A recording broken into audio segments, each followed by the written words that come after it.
प्रिय प्रतियोगी, मैत्री इंस्टीट्यूट की सामान्य अध्ययन की कक्षा में आपका फिर से एक बार स्वागत है। हम लोग अभी बात कर रहे हैं भारतीय संविधान की उद्देशिका यानी कि प्रस्तावना पर, प्रियम्बल पर, और पिछली दो कक्षाएं प्रस्तावना पर आधारित रही हैं और ये तीसरी कक्षा भी प्रस्तावना पर आधारित है। प्रस्तावना के तमाम महत्वपूर्ण बिंदु हम लोगों ने पिछली दो कक्षाओं में जाना है। आज तीसरी कक्षा में हम लोग जो महत्वपूर्ण शब्दावलियां हैं, जो इंपॉर्टेंट टर्म्स हैं उद्देशिका के, प्रियम्बल के, उनको हम लोग समझने का प्रयास करें। तो वे कौन कौन से टर्म्स हैं उसको शुरुआत से देखना है, और वो जो टर्म्स हैं, महत्वपूर्ण शब्दावली हैं, उसमें संविधान के उद्देशिका की शुरुआत ही होती है हम भारत के लोग, we the people of India. ये शुरुआत है हमारे उद्देशिका की, प्रस्तावना की। तो सबसे पहले हम लोग we the people of India यानी हम भारत के लोग, इसी को समझने का प्रयास करेंगे कि इसका क्या तात्पर्य है, क्या इसका आशय है। तो आइए स्टार्ट करते हैं। सबसे पहले इस शब्द को ही समझ लें, भाषा विज्ञान से ही आप स्पष्ट हो जाएंगे कि इसका क्या मतलब है। हम भारत के लोग, शुरुआत होता है कि हम भारत के लोग भारत को एक संपूर्ण प्रभुत्व संपन्न, तो कौन बात कर रहा है? तो भारत के लोग बात कर रहे हैं। हम भारत के लोग यानी we the people of India, भारत के लोग संविधान बना रहे हैं। भारत के लोग ही संविधान का निर्माण कर रहे हैं। ये बात उद्देशिका में प्रारंभ में रखी गई है।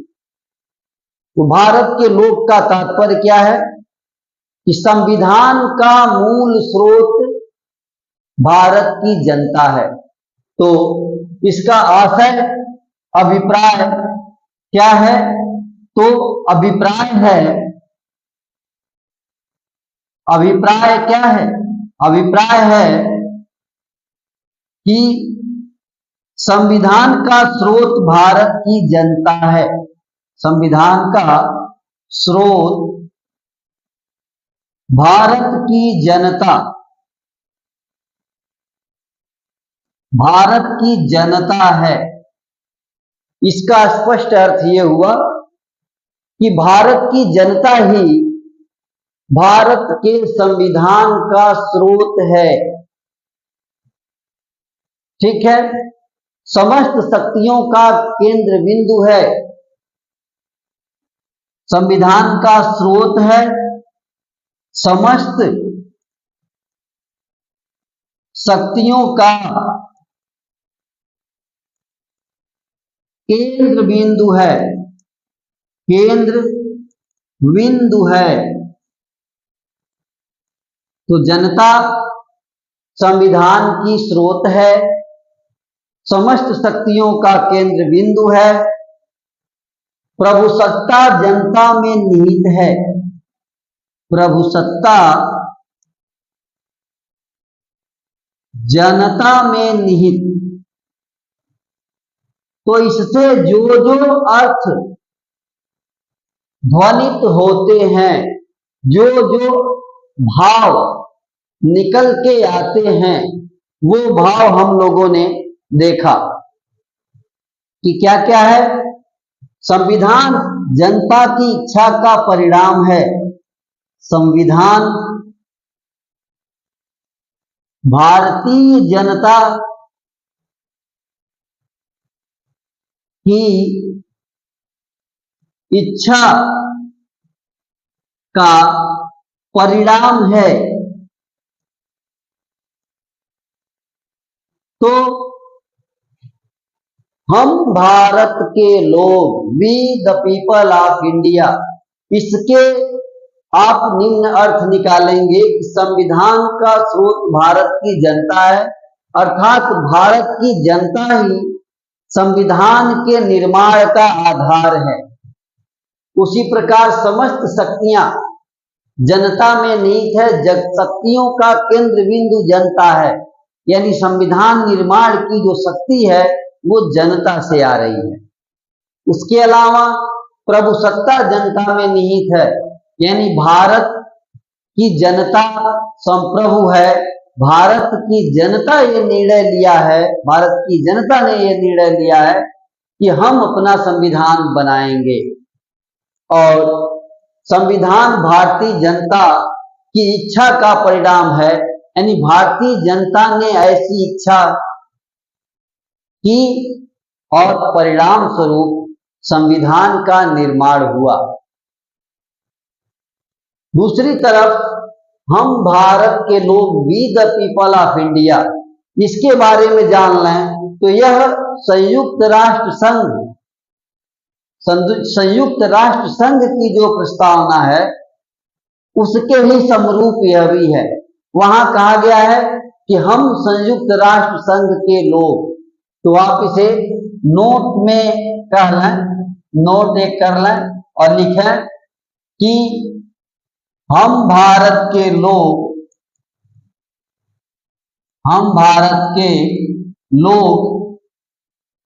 यह संयुक्त राष्ट्र संघ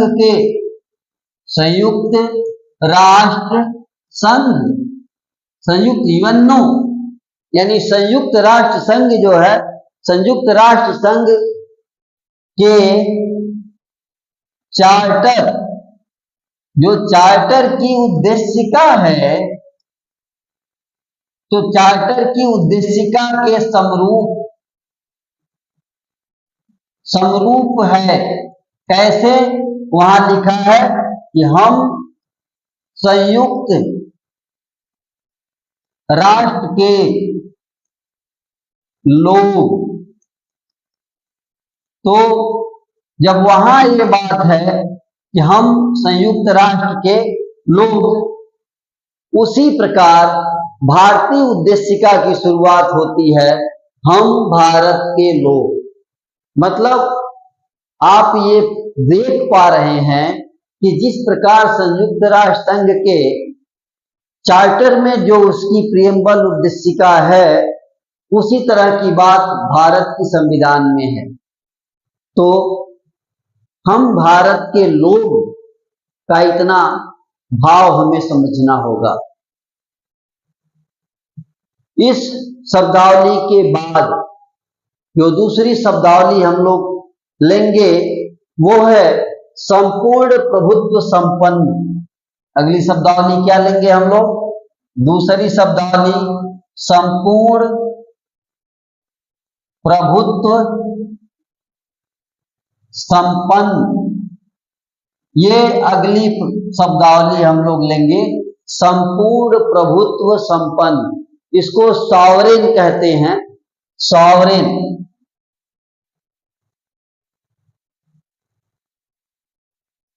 तो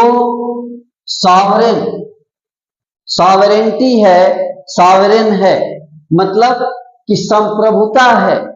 संप्रभुता का तात्पर्य किस बात से है? संप्रभुता या संपूर्ण प्रभुत्व संपन्न का मतलब है कि भारत का कोई मालिक नहीं है, बल्कि भारत स्वयं अपना मालिक है। भारत की जनता के ऊपर कोई नहीं है, भारत की जनता सर्वोपरि है। भारत किसी के अधीन नहीं है, भारत एक स्वतंत्र है। भारत अपने निर्णय ले सकता है, अपनी इच्छा शक्ति के अनुसार कार्य कर सकता है। देश विदेश में उसके संबंध कैसे होंगे, इसका निर्णय स्वयं भारत लेगा। संपूर्ण शक्ति भारत में है। यह बताता है कि संपूर्ण प्रभुत्व संपन्न का मतलब। तो संपूर्ण प्रभुत्व संपन्न का क्या मतलब होगा कि भारत संपूर्ण प्रभुत्व संपन्न है, अर्थात इसका अभिप्राय क्या है, तो इसका भी अभिप्राय जान लें कि भारत किसी शक्ति के अधीन नहीं है। भारत किसी शक्ति के, यानी भारत अपने आंतरिक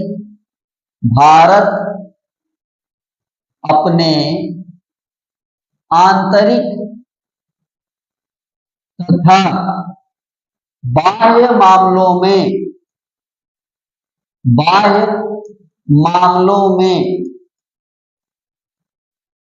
किसी विदेशी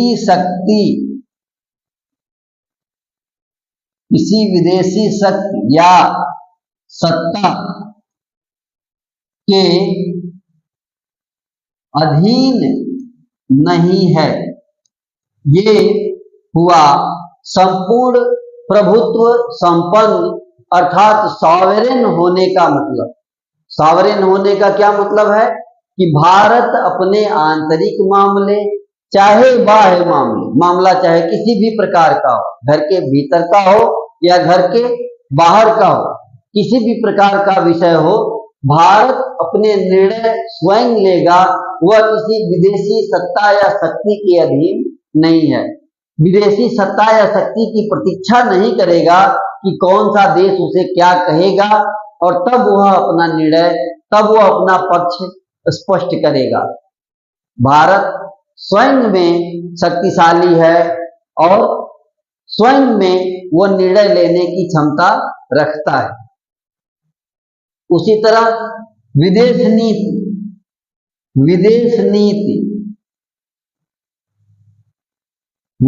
नीति में किसी के अधीन नहीं रहेगा।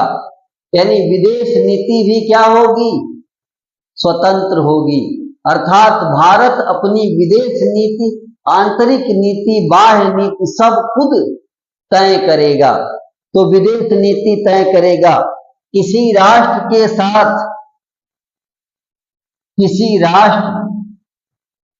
साथ मित्रता या संधि की शक्ति, यानी अगर किसी दूसरे राष्ट्र से मित्रता करना है, संधि करनी है या शत्रुता ही करना है, यद्यपि भारत किसी राष्ट्र से शत्रुता का भाव नहीं रखता, परिस्थितियां जैसी हो, भारत के किसी भी सिद्धांत में कहीं शत्रुता के भाव नहीं है, तो मित्रता या संधि भी भारत स्वयं अपनी निर्णय के अनुसार करेगा। वह किसी पर निर्भर नहीं है और प्रभुसत्ता या जो संपूर्ण प्रभुत्व जो है, यानी प्रभुसत्ता जनता में निहित है। प्रभुसत्ता जनता में निहित है।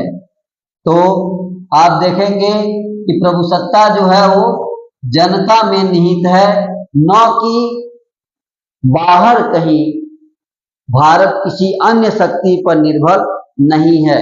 और एक बात जो कई बार भारत के संप्रभु होने में प्रश्न उठाया जाता है, वह है राष्ट्रकुल की सदस्यता।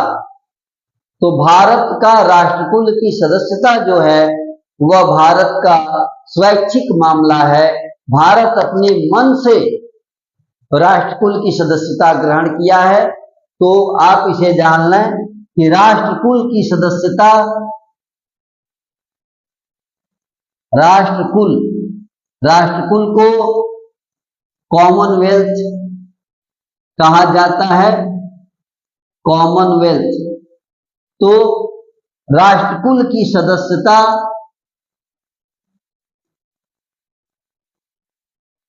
स्वैच्छिक है।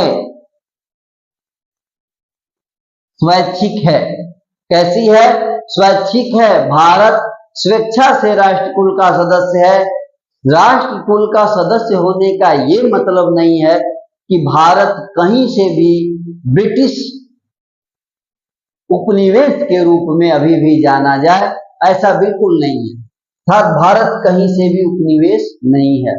तो अभी अभी एक दूसरा टर्म्स जो हम लोगों ने लिया उसका नाम था संपूर्ण प्रभुत्व संपन्न, अर्थात संप्रभुता की, सॉवरेनिटी की, और सॉवरेनिटी में भारत पूर्ण रूप से सॉवरेन कंट्री है। तो दूसरे टर्म्स को हम लोगों ने देखा।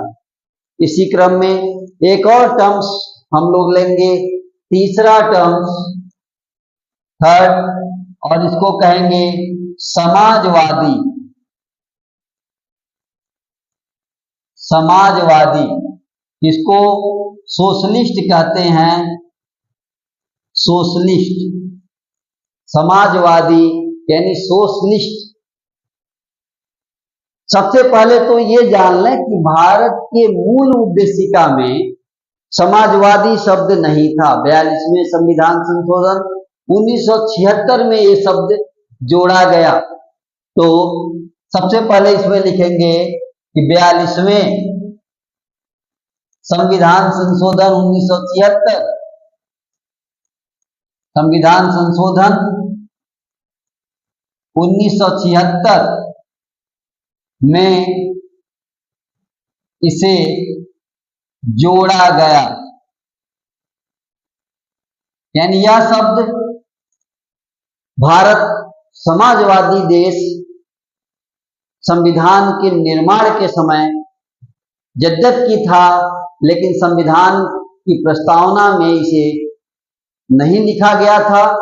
42वें संविधान संशोधन 1976 में ये लाइन जोड़ी गई कि भारत एक समाजवादी देश है। अब हम ये जानेंगे कि समाजवादी होने का क्या मतलब है। तो समाजवाद शब्द तो हम खूब सुने होंगे। अब इसका अभिप्राय हम यहाँ जान लें कि भारत के मामले में समाजवाद क्या है। यद्यपि समाजवाद का सीधा सा तात्पर्य है कि जो देश के संसाधन हैं, उत्पादन के साधन हैं, उन पर नियंत्रण सरकार के माध्यम से जनता का होगा। भारतीय परिप्रेक्ष्य में भी समाजवाद का कुछ इसी प्रकार आशय था। बस ये था कि नियंत्रण उतना कठोर नहीं रहेगा जितना कि साम्यवाद में देखने को मिलता है। यानी साम्यवाद से भारतीय समाजवाद इस मामले में, कठोरता के मामले में भारतीय समाजवाद थोड़ी नरमी की बात करता है। तो भारत का समाजवाद लोकतांत्रिक समाजवाद है। सबसे पहले क्या है कि भारत का समाजवाद, यानी भारत के समाजवाद को आप क्या कहेंगे? भारत का समाजवाद लोकतांत्रिक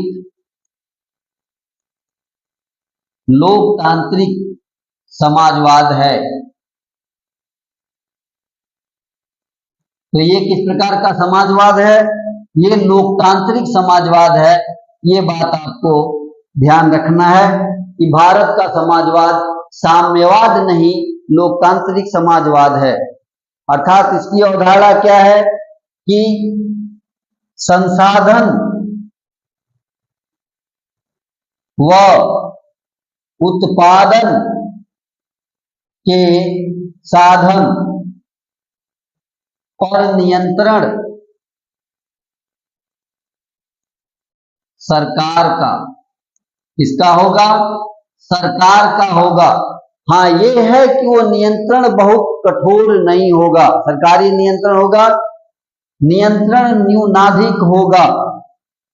ये बात यहाँ स्पष्ट कर देना जरूरी है कि नियंत्रण जो है वो न्यूनाधिक हो सकता है, न कि कठोर।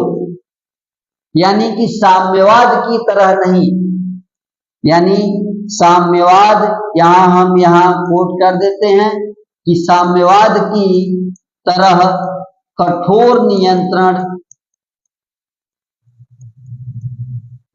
नहीं। तो आप इसे ध्यान रखेंगे कि साम्यवाद में जो उत्पादन के साधन हैं, संसाधन हैं देश के, उस पर सरकार का कठोर नियंत्रण होता है। लेकिन भारत ने जो समाजवाद अपनाया उसमें कठोर नियंत्रण नहीं था। भारत ने दोनों को मिलाया, बल्कि यूं कह लें कि भारतीय समाजवाद में, यानी इसे ऐसे कह सकते हैं कि भारतीय समाजवाद को आप कह सकते हैं कि समाजवाद, साम्यवाद,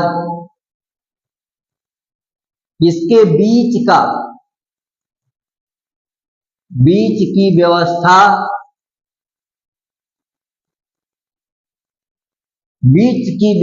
की बात करता है। और बीच की व्यवस्था को आप कह सकते हैं मिश्रित व्यवस्था। कैसी व्यवस्था कहेंगे? मिश्रित व्यवस्था भारत में समाजवाद का लिया गया है। तो ये मिश्रित व्यवस्था के संदर्भ, मतलब समाजवाद के संदर्भ में भारतीय व्यवस्था जो है ये एक मिश्रित व्यवस्था है, यह एक मिक्स्ड व्यवस्था है। एक और बात कि ये जो मिश्रित व्यवस्था, समाजवाद का व्यवस्था, ये कुल मिला जुला के आर्थिक न्याय से है। यानी इसका संबंध सीधा कह लें कि इसका जो भाव है, इसका भाव किससे है? आर्थिक न्याय से। यानी जो समाजवाद है वो किससे है? समाजवाद सीधे सीधे आर्थिक न्याय की बात है। यहाँ पर आर्थिक न्याय, उत्पादन के साधन, पुनः देखेंगे संसाधन और उत्पादन के जो साधन है उस पर सरकार का, जनता का सरकार के माध्यम से नियंत्रण हो। नियंत्रण भी इतना कठोर न हो कि वो साम्यवाद की तरह हो जाए। अर्थात जो आर्थिक न्याय है, अर्थात लोगों को, जनता का उत्पादन के साधन पर है। आर्थिक न्याय का सीधा सीधा मतलब है कि भौतिक साधनों का जो वितरण होगा वो यथासंभव समान होगा और धन का संकेंद्रण किसी खास व्यक्ति के पास नहीं होगा। ये इसका तात्पर्य है। तो हम कह सकते हैं कि भौतिक संसाधनों का, यहां इसका तात्पर्य है कि भौतिक संसाधनों का, भौतिक संसाधन जो हैं इनका, भौतिक संसाधनों का यथासंभव समानता के आधार पर, इसमें हम यथासंभव कर लें, यथासंभव समानता के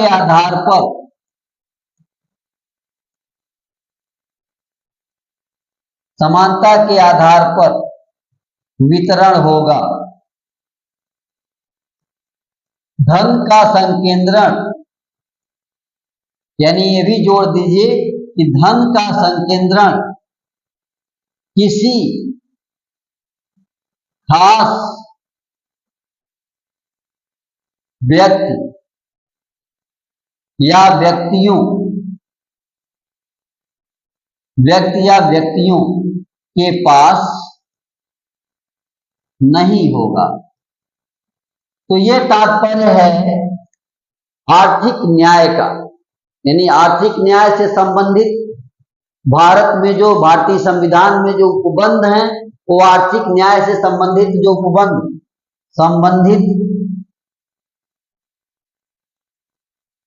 संबंधित उपबंध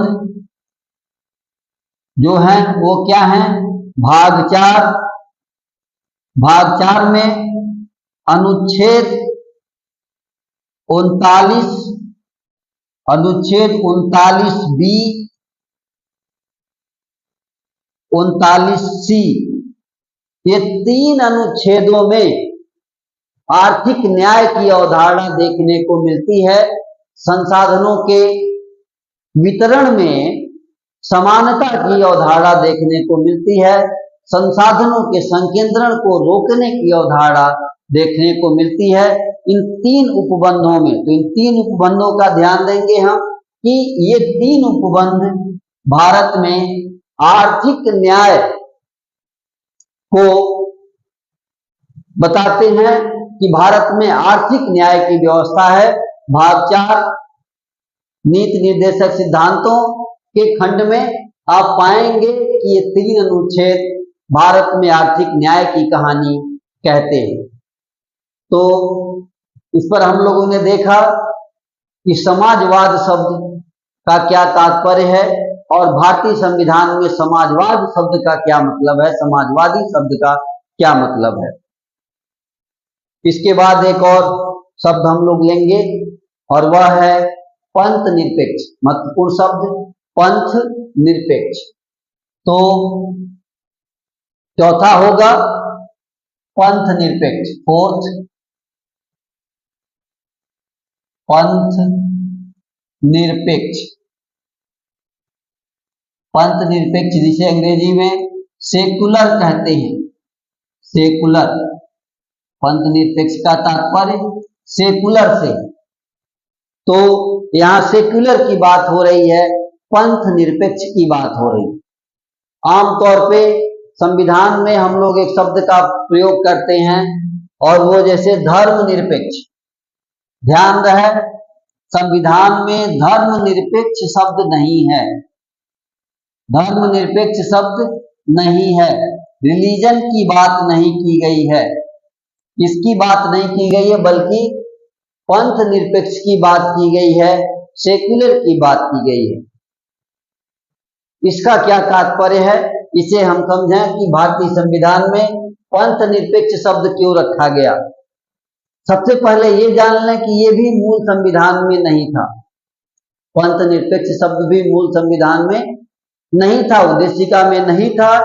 इसे भी 42वें संविधान संशोधन 1976 में ही जोड़ा गया। 42वें संविधान संशोधन 1976 में इसे जोड़ा गया। सबसे पहले हम इसे नोट कर लें, 42वें संविधान संशोधन 1976 में जोड़ा गया।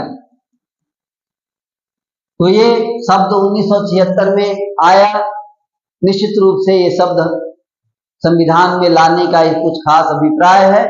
तो उस अभिप्राय को जाने हम लोग, इसका क्या अभिप्राय है, क्या तात्पर्य है, क्या आशय है।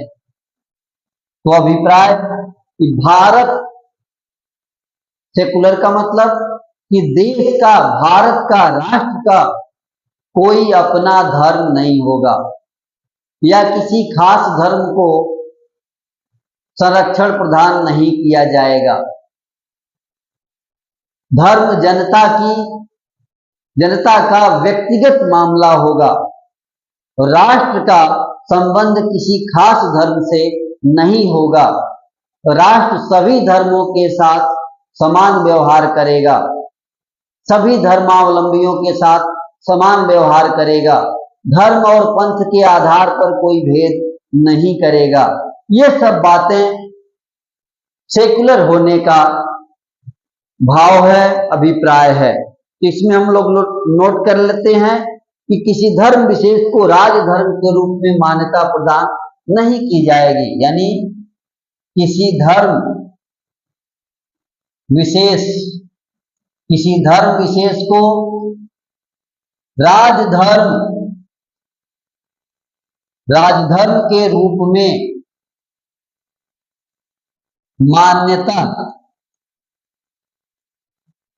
मान्यता प्रदान नहीं की जाएगी। यानी कोई भी धर्म राजधर्म नहीं हो सकता। यानी भारत का राजधर्म जनता का कल्याण है, कल्याणकारी राज्य है, संविधान के अनुसार कार्य करना है, समान भाव से कार्य करना है। भारत का ये राजधर्म है। इसके अलावा वह सभी धर्मों के साथ तटस्थ भाव रखेगा। निराज्य सभी धर्मों के साथ तटस्थ होगा। यानी क्या रहेगा? सभी धर्मों के साथ तटस्थता का भाव रहेगा। सभी धर्म समान रूप से व्यवहृत किए जाएंगे। ये दूसरी बात है। समान संरक्षण, सभी धर्मों का समान संरक्षण, सभी धर्मों का समान संरक्षण होगा। तो किसी धर्म का खास संरक्षण नहीं होगा, बल्कि सभी धर्मों का समान संरक्षण होगा।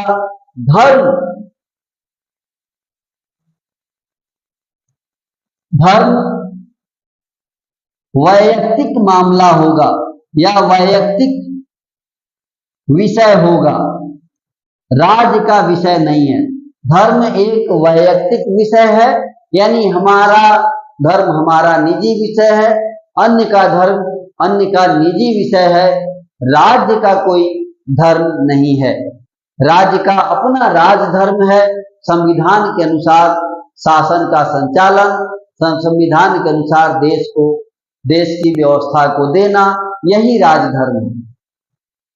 तो इस प्रकार निरपेक्ष शब्द का पंथ निरपेक्ष यानी सेकुलर शब्द जो 42वें संविधान संशोधन 1976 में संविधान की प्रस्तावना में सम्मिलित किया गया, उसका ये आशय आपके सामने आया।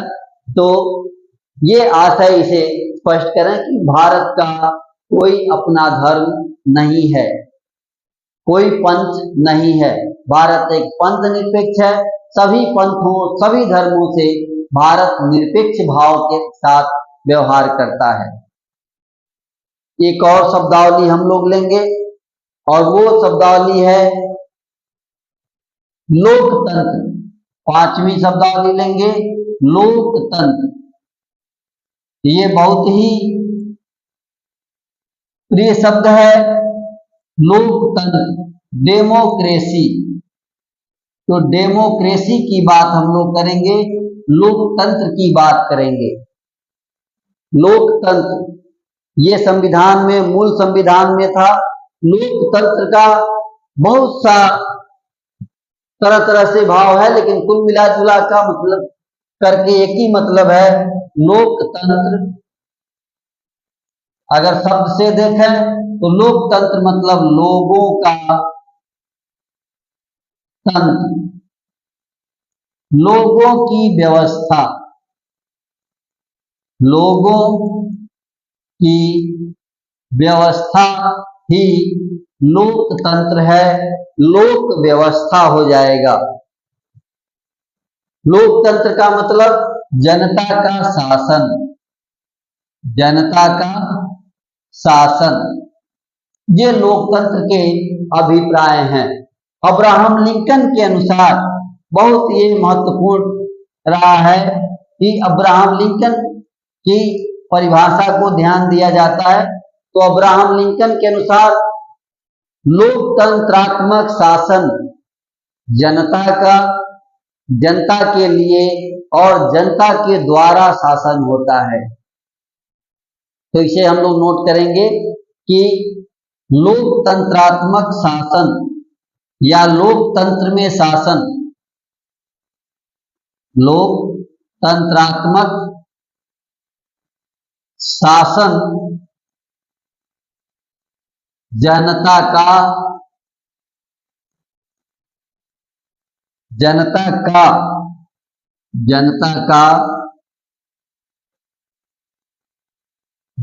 के लिए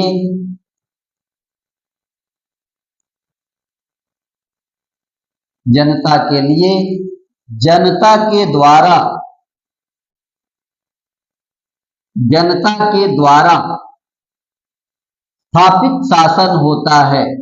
जनता के द्वारा स्थापित शासन होता है। तो जनता के लिए, जनता के द्वारा स्थापित शासन होता है। लोकतंत्र की ये सुंदर सी परिभाषा जो अब्राहम लिंकन ने दिया है, हमेशा इसे कोट किया जाता है कि लोकतंत्रात्मक शासन जो है वह जनता का है, जनता के लिए है और जनता के द्वारा ही स्थापित व्यवस्था है, जिसे लोकतंत्र कहा जाता है। भारतीय लोकतंत्र क्या है? भारतीय लोकतंत्र निर्वाचित प्रतिनिधियों के माध्यम से, निर्वाचित प्रतिनिधियों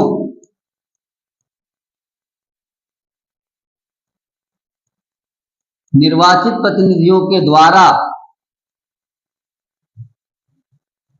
शासन व्यवस्था, ये भारतीय लोकतंत्र है। शासन व्यवस्था हमारे यहाँ बहुदलीय प्रणाली है। हम अपने प्रतिनिधियों का निर्वाचन करते हैं, चुनाव करते हैं और चुनाव के माध्यम से निर्वाचित प्रतिनिधि देश का संचालन करते हैं, अर्थात अपने प्रतिनिधियों के माध्यम से भारतीय जनता शासन का कार्य करती है। इस प्रकार की प्रणाली को अप्रत्यक्ष लोकतांत्रिक प्रणाली यानी अप्रत्यक्ष लोकतांत्रिक प्रणाली कहते हैं। अप्रत्यक्ष लोकतांत्रिक प्रणाली की व्यवस्था हमारे संविधान में है। अप्रत्यक्ष लोकतांत्रिक प्रणाली, या इसको और कह सकते हैं प्रतिनिधित्व प्रणाली। प्रतिनिधित्व प्रणाली भी इसको कह सकते हैं। तो इस प्रकार हमारी जो व्यवस्था है वो आप देख लें कि अप्रत्यक्ष लोकतांत्रिक प्रणाली, या इसी को प्रतिनिधित्व प्रणाली, क्योंकि प्रतिनिधि के माध्यम से शासन का संचालन किया जाता है। इस प्रकार हम लोगों ने अब तक 5 शब्दावलियों को देखा है। इन 5 को हम लोग पूर्व की भांति रिवीजन कर लेते हैं और रिवीजन करके तब इस टॉपिक को समाप्त करेंगे। पहला टॉपिक है हम भारत के लोग। इस कक्षा में हम लोग महत्वपूर्ण शब्दावली, महत्वपूर्ण इंपॉर्टेंट टर्म्स की बात कर रहे हैं। महत्वपूर्ण शब्दावलियों को जब तक हम नहीं समझेंगे तब तक संविधान की उद्देशिका और संविधान की उद्देशिका के साथ साथ संविधान के भीतर उपबंधों को नहीं समझ पाएंगे। इस प्रकार हमें सबसे पहले संविधान की उद्देशिका की महत्वपूर्ण शब्दावली को देखना जरूरी है। तो उसको रिवीजन करते हुए पहली शब्दावली हमने लिया हम भारत के लोग, we the people of India. हम भारत के लोग, इसका क्या अभिप्राय है? इसका अभिप्राय है कि संविधान का स्रोत भारत की जनता है। हम भारत के लोग यानी हम भारत के ही लोग हैं जो संविधान का निर्माण कर रहे हैं। तो समस्त शक्तियों का केंद्र बिंदु कौन है? हम भारत के लोग, अर्थात भारत की जनता। प्रभुसत्ता कहाँ है? हम भारत के लोगों में, अर्थात जनता। संविधान भारतीय जनता की इच्छा से बनी है। संविधान हम भारत के लोगों की इच्छा का परिणाम है। इस प्रकार हम भारत के लोग का तात्पर्य ये हमें समझ के चलना है। इसके साथ ही एक समरूपता हमें दिखती है। संयुक्त राष्ट्र संघ चार्टर जो है उसकी उद्देशिका में इसी तरह की शब्दावली लिखी हुई है। क्या लिखा हुआ है? वहां एक शब्दावली है हम संयुक्त राष्ट्र संघ के लोग। जिस प्रकार वहां की शब्दावली में हम संयुक्त राष्ट्र संघ के लोग बताया गया है, उसी प्रकार भारतीय संविधान की प्रस्तावना का जो प्रारंभ है वो है हम भारत के लोग, we the people of India.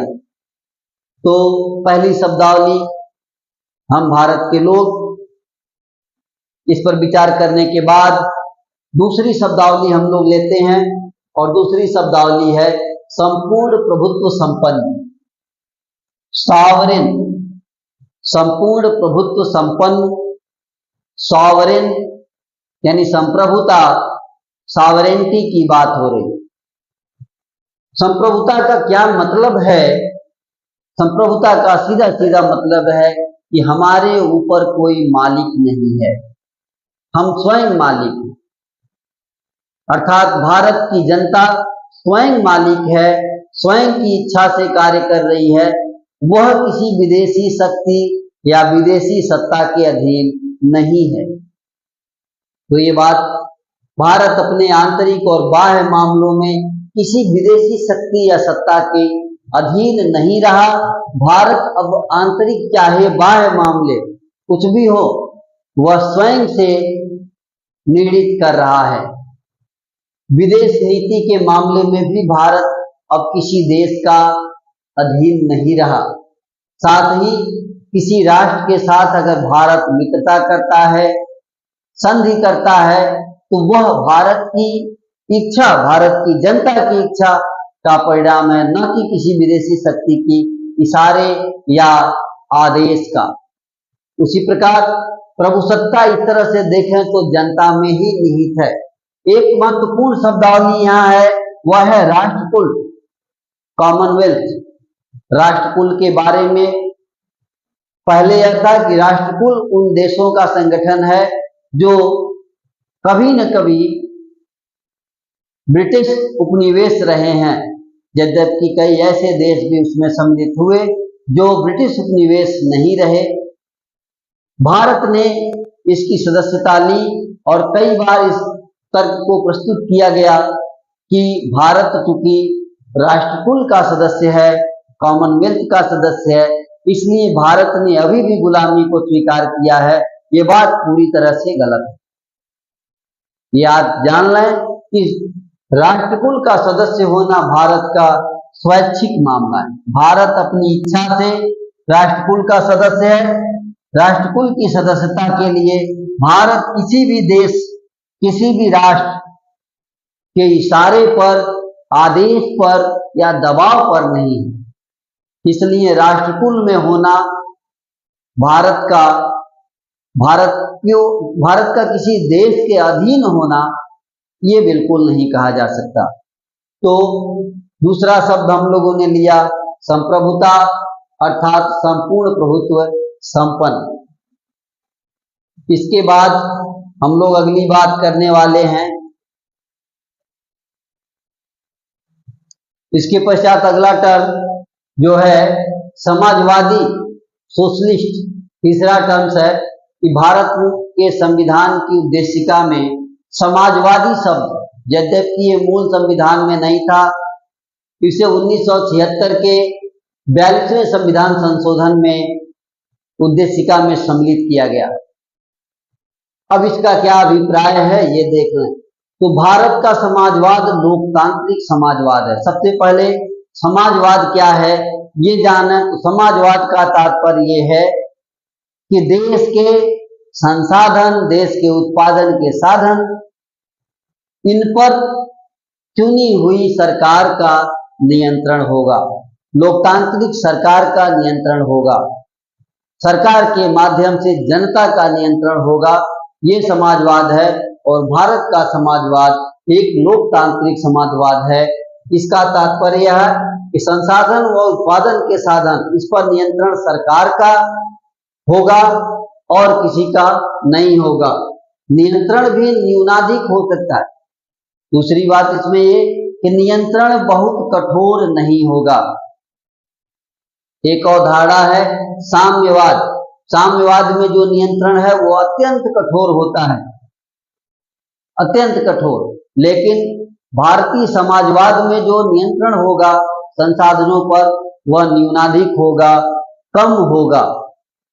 इसलिए भारतीय समाजवाद को समाजवाद और साम्यवाद दोनों के बीच का, नेहरू की अवधारणा रही कि दोनों को मिलाकर एक बीच की व्यवस्था को निकाला उन्होंने और उसे मिश्रित व्यवस्था के रूप में स्वीकार किया। तो ये नेहरू की अवधारणा पर आधारित लोकतांत्रिक समाजवाद है, मिश्रित व्यवस्था वाला समाजवाद है। जब हम समाजवाद की बात करते हैं तो समाजवाद का इशारा आर्थिक क्रियाकलापों की तरह होता है। कि जैसे संसाधनों के बंटवारे की बात, संसाधनों पर जनता के हक की बात, तो यहाँ पर आर्थिक न्याय की बात समाजवाद के माध्यम से करने की कोशिश की गई है। समाजवाद क्या करता है? समाजवाद देश के भीतर आर्थिक न्याय की बात करता है, आर्थिक समानता की बात करता है, देश के संसाधनों के समान रूप से बंटवारे की बात करता है। तो इस आर्थिक न्याय की जो अवधारणा है वो साफ साफ बताती है कि जो भौतिक संसाधन होंगे, भौतिक संसाधन, देखिए यहाँ संशोधनों के बजाय संसाधन है, तो भौतिक संसाधन का यथासंभव समानता के आधार पर वितरण होगा और धन का संकेंद्रण किसी खास व्यक्ति या व्यक्तियों के पास नहीं होगा। धन का संकेंद्रण ऐसा नहीं कि किसी पूंजीपति या किसी व्यक्ति के पास हो जाए या व्यक्तियों के समूह के पास हो जाए, नहीं, धन का संकेंद्रण न करके इसे समानता के आधार पर वितरित करने की व्यवस्था ही समाजवाद है। अगर समाजवाद से संबंधित संविधान के भीतर उपबंधों की बात करें कि कौन से ऐसे प्रोविजंस हैं, कौन से ऐसे उपबंध हैं, प्रावधान हैं जो आर्थिक न्याय की बात करते हैं, समाजवाद के दर्शन की बात करते हैं, तो संविधान के भाग 4 में चलना होगा, नीति निर्देशक तत्वों के खंड में, और वहां पर आपको अनुच्छेद 39, अनुच्छेद 39B, अनुच्छेद 39C, इन 3 अनुच्छेदों में आपको संसाधनों के वितरण की समानता का जो दर्शन है वो प्राप्त होगा। तो इस प्रकार आर्थिक न्याय की जो बात है वो अनुच्छेद 39 में देखने को मिलती है। इसके बाद जो शब्द हम लोग लेंगे उस शब्द को देखें। चौथा शब्द है पंथ निरपेक्ष। भारत एक पंथ निरपेक्ष होगा। पंथ यहाँ पर तरह तरह के पंथ हैं, ध्यान रहे। यहाँ पंथ का मतलब आप धर्म निरपेक्ष न माने, रिलीजन न माने। यहाँ पंथ निरपेक्ष कहा गया है, सेकुलर कहा गया है, धर्म निरपेक्ष नहीं कहा गया है। धर्म निरपेक्ष होना एक अलग विषय है, क्योंकि ऐसा माना जाता है कि कोई भी व्यक्ति धर्म से निरपेक्ष नहीं हो पाता, नहीं हो सकता, इसलिए राज्य के अंदर धर्म निरपेक्ष न कह के पंथ निरपेक्ष की बात की गई है। तो 42वें संविधान संशोधन 1976 में पंथ निरपेक्ष शब्द भी उद्देशिका के भीतर समाहित किया गया, जोड़ा गया। मूल संविधान में ये शब्द भी नहीं था। तो पंथ निरपेक्ष का क्या अभिप्राय है, अब हमें इसे देख लेना है। तो पंथ निरपेक्ष का मतलब कि किसी धर्म विशेष को राजधर्म के रूप में मान्यता प्रदान नहीं की जाएगा, यानी राज्य का कोई अपना धर्म नहीं होगा, न ही राज्य किसी धर्म को खास मान्यता देगा। यानी राज्य के लिए सभी धर्म एक जैसे होंगे, यानी राज्य सभी धर्मों के साथ तटस्थ रहेगा, समान दूरी, समान निकटता का भाव रखेगा, सभी धर्मों को समान संरक्षण भी प्रदान करेगा, क्योंकि हर धर्म को मानने वाले देश के नागरिक होंगे, नागरिक मान करके उन्हें संरक्षण प्रदान करेगा, न कि किसी खास धर्म का नागरिक मान करके। धर्म की बात अगर की जाएगी तो धर्म वैयक्तिक मामला होगा, पर्सनल मामला होगा, प्राइवेट मामला होगा, निजी मामला होगा, वह राज्य का विषय नहीं है। तो इस प्रकार धर्म की अवधारणा को ध्यान में रखते हुए यहाँ पर पंथ निरपेक्षता की बात की गई है, सेक्युलर शब्द की बात की गई है। इसी तरह अगले शब्द की बात करें हम लोग, 5वां शब्द जो हम लोगों ने लिया है वह है डेमोक्रेसी, लोकतंत्र। लोकतंत्र के बारे में खूब जानते हैं। लोकतंत्र का मतलब होता है जनता का तंत्र, लोगों का तंत्र, लोगों की व्यवस्था, लोगों द्वारा बनाई गई व्यवस्था, लोगों द्वारा चलाई जाने वाली व्यवस्था, लोगों ने जिसे अपने लिए बनाया है। तो जनता का शासन कह सकते हैं, लोगों की व्यवस्था कह सकते हैं, लोगों का तंत्र कह सकते हैं, हम इसे चाहे जैसे समझ लें। अब्राहम लिंकन की एक परिभाषा लोकतंत्र की है जो बड़ा ही लोकप्रिय है, हम भी यहाँ पर उसकी चर्चा करते हैं। लोकतंत्रात्मक शासन व्यवस्था कैसी होगी? तो अब्राहम लिंकन कहते हैं कि लोकतंत्रात्मक शासन जनता का होगा, जनता के लिए होगा, जनता के द्वारा होगा, यानी इस प्रकार की ही स्थापित व्यवस्था लोकतंत्र है, डेमोक्रेसी है। ये बात अब्राहम लिंकन अमेरिकी राष्ट्रपति ने कही। भारत के लोकतंत्र की अगर बात करें तो भारतीय लोकतंत्र निर्वाचित प्रतिनिधियों द्वारा शासन व्यवस्था है। यानी भारत में जो लोकतंत्र है, हम भारत के लोग वोट के माध्यम से, निर्वाचन के माध्यम से, इलेक्शन के माध्यम से अपने प्रतिनिधि चुनते हैं और हमारे प्रतिनिधि शासन व्यवस्था का संचालन करते हैं। अर्थात भारत की जनता अपने प्रतिनिधियों के माध्यम से, अपने लोगों के माध्यम से शासन का संचालन करती है और इसीलिए भारतीय लोकतंत्र को अप्रत्यक्ष लोकतांत्रिक प्रणाली कहते हैं, या इसको हम प्रतिनिधित्व प्रणाली भी कहते हैं। अप्रत्यक्ष लोकतांत्रिक प्रणाली या प्रतिनिधित्व प्रणाली के रूप में इसे जाना जाता है। तो हम लोगों ने इस आज की कक्षा में सभी टर्म्स को, सभी शब्दावलियों को समाहित अभी नहीं किया है। कुछ शब्दावली शेष रह जा रही है, कक्षा लंबी हो रही है, इसलिए कुछ शब्दावलियों को अगली कक्षा के लिए छोड़ते हुए तब तक के लिए धन्यवाद।